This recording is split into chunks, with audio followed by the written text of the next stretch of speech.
Əl qabiliyyətini yüksəltmək üçün tez-tez ağbərək üzərində düz xətt çəkir. Şagirdin fəaliyyəti psixomotor taksonomi hansı mərhələsindədir? Bu dəqiqlik.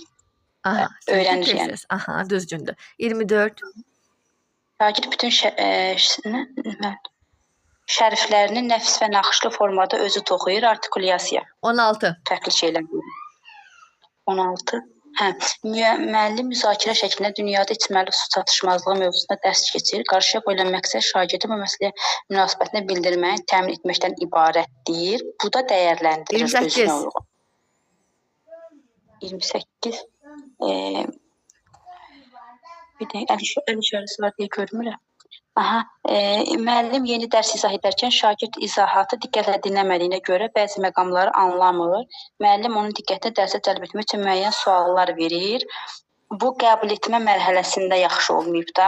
Ay, sağ ol, düzgündür. Müəllim əgər bir müəllim, digər müəllim, bax belə bir sual verirəm. Deyirəm ki, deməli, valideyn məktəbin müəlliminin savadsız olduğunu deyirsə, sizcə bu valideyn nəyi pozur etik davranış kimi? Loyallığı. Valideyn niyə loyallığı pozsun ki? Valideyn müəllim münasibətləri. Bəli, valideyn loyallığı pozmur. Loyallıq ancaq müəllimi təhqir edərsə olardı. Valideyn sağ bir insandır. Sadəcə həmin o valideyndə normal belə deyək də danışıq qabiliyyəti, özünü ifadə eləmək yoxdur və o müəllimlə olan arasındakı münasibəti pozur. Bu var.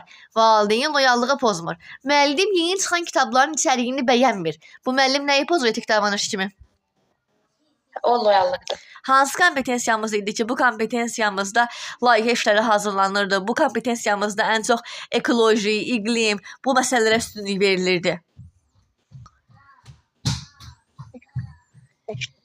Sahibkarlıq. Xeyr, sahibkarlığın nə dəxli var ki? Ekologiya, iqlim, bu bizim nəyimizdir?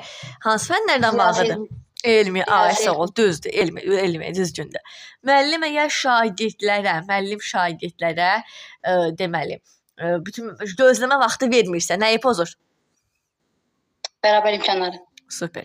Siz mənə deyin görüm, müəllim summativ zamanı şagirdin summativi yazmadığını və ağladığını görür. Müəllim şagirdə necə davransın?